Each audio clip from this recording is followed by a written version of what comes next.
Welcome, curious minds, to the Crafting Made Simple podcast. Today, we're embarking on a deep dive that really brings together creativity, the fun spookiness of Halloween, maybe even a little bit of entrepreneurship. We're looking at transforming simple wood into some really enchanting Halloween crafts, unlocking some, well, spectacular potential. Our main source for this adventure is a fantastic blog post, Paper Flow Designs. It's just packed with ideas for easy, fun projects. But here's the twist. They're not just for decorating your own place. They're actually framed as potential money makers. And you can really feel the author's passion for Halloween coming through. I mean, they talk about being 12 and building this like epic remote control costume out of cardboard and styrofoam.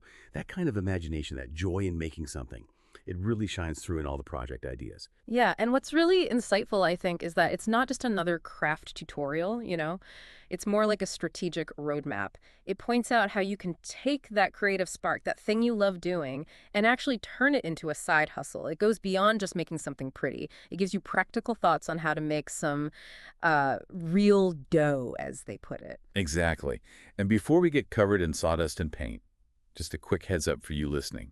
If you want to keep the crafting ideas coming, get more tips sent straight to your inbox, well, you should definitely sign up for the Crafting Made Simple newsletter. Just click the link that's right there in the description.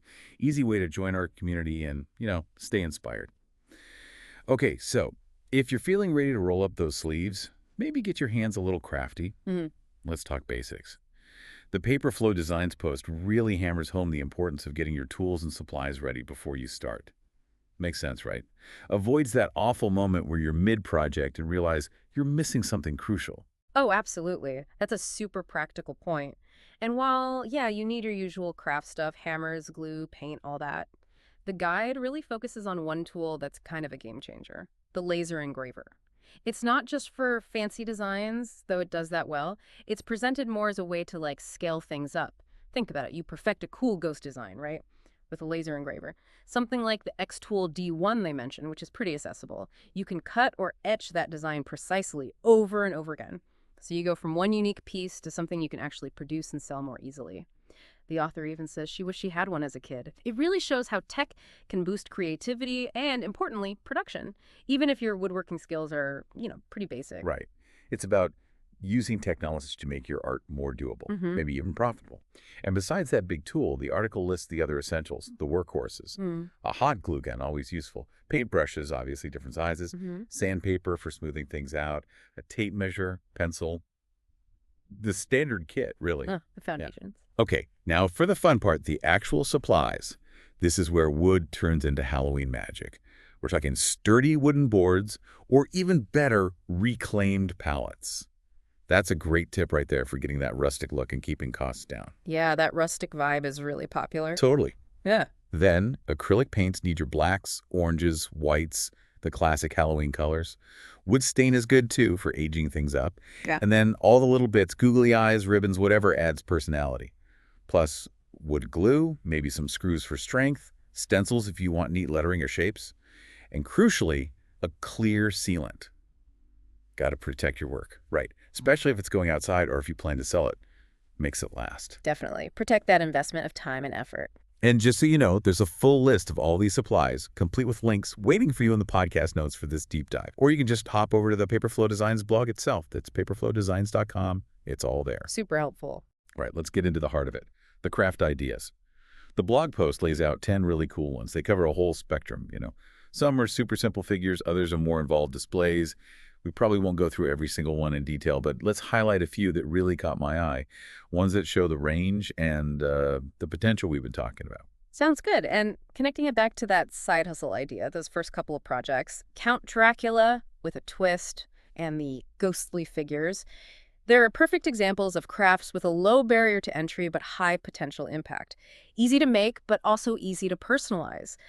Like the idea of a girl Dracula using different colors, that immediately tells you customization is key if you're selling. Oh, good point. And the ghosts, simple plywood shapes, white paint, but then adding maybe little white cats with googly eyes. It's those unique kind of cute twists that make your ghosts stand out on, say, Etsy.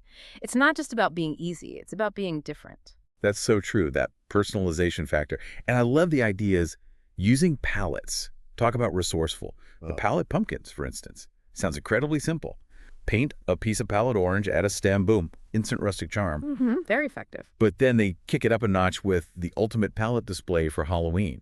This isn't just decor, it's functional. They show how to turn a palette into this cool spiral thing that holds lollipops for trick-or-treaters. Oh, wow. Right? Imagine kids serving themselves. It highlights how you can turn a craft into an experience or solve a little problem, which definitely adds value if you're selling. You're not just selling wood and paint, you're selling a fun party feature.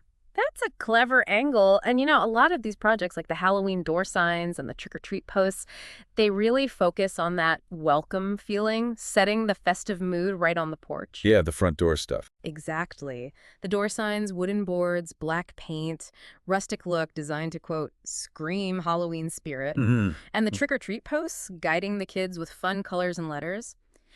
From a business view, these are great seasonal items. They're visible, they create atmosphere.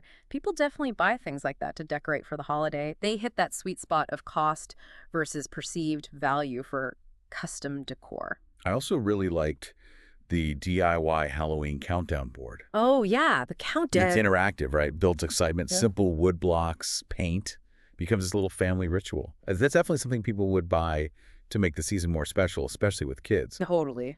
And we should also mention the wooden box luminaries, using upcycled pallet wood again, with mason jars inside for lights. Really pretty way to light up a walkway or porch. Yeah, those sound lovely. It just shows how you can take basic, even free materials and with a bit of clever design, turn them into something really desirable, whether it's for your own home or, for your online shop. So let's bring it back to the bigger picture. What does all this creative fun mean if you're thinking, hey, maybe I could sell these? The Paperflow Designs post is really explicit about this. Your hobby can become a side hustle. It encourages that shift in thinking. Right. And that naturally leads to the question, okay, how? How do you actually turn these crafts into cash? The advice in the blog is very practical. They point you towards platforms where people are already looking for this kind of stuff. Etsy, Shopify, Amazon Handmade, those are the main ones mentioned. Makes sense. Big audiences there. But here's the real nugget of wisdom, I think. Something they really stress. Customer service. Okay. Yeah. Not just making the thing. Exactly. It's not just about the craft itself. It's the whole experience for the buyer, getting those 5-star reviews. That's called out specifically as the foundation for becoming an experienced crafter making all the dough. And it makes sense, right? Good reviews build trust. They bring people back. They attract new customers. It's maybe less glamorous than designing, but it's absolutely vital for building a real business. That focus on service is key. That's such a great takeaway. Reputation matters just as much as the product. And tied into that maybe is the tip about materials again. The post mentions hunting for reclaimed wood. Yeah, I like that part. It's smart on 2 levels, isn't it? Reduces your costs, obviously. But it also gives your stuff that unique rustic character right off the bat. Helps you stand out from things made with, like, brand new lumber from a big store. Definitely. Smart sourcing for a unique selling point. Okay, so as we start to wrap up this deep dive, let's just quickly unpack what we've explored. We've looked at a whole bunch of cool Halloween woodcraft, ghosts, pumpkins, displays, luminaries, all designed to be pretty manageable, fitting into busy schedules and budgets. And importantly, we've seen a clear path for how these fun projects can actually become a way to earn some extra money, turning that passion into, well, potential profit. Yeah, and I think the bigger picture here isn't just about following the steps in the tutorial. It's about looking at simple materials, maybe even that scrap wood pile you've got lying around, and seeing the potential there. It's about taking those basic things and adding your own creative spin to make something unique, whether it's just for your own enjoyment or something you think other people might love enough to buy. Absolutely. So here's a little something to chew on, a thought to take away with you. The author at Paperflow Designs mentions that a next step for them might be learning how to draw a Halloween pumpkin jack-o'-lantern. Simple, right? But it makes you think, how could combining different skills like your woodworking talents with maybe learning some basic drawing or painting techniques unlock even more unique products? Ooh, interesting question. Right. Like, what unexpected skill could you maybe add to your crafting toolbox that would really make your creation stand out and open up new possibilities, maybe even new markets? Yeah, combining skills. That could lead somewhere really cool. Definitely something to ponder. And hey, if all this talk has got your creative gears turning, if you're feeling inspired to tackle that scrap wood or explore something new, make sure you don't miss out on future ideas and tips. Sign up for the Crafting Made Simple newsletter today. Just click that link you see in the description. It's https://birdsend.pageforms981BOZLR-YESHOZ. It's your direct connection to more crafting breakthroughs. So thank you so much for joining us on this deep dive into Halloween woodcrafts here at the Crafting Made Simple podcast. I really hope you feel inspired, maybe a little bit equipped, and definitely ready for a spooktacular crafting season.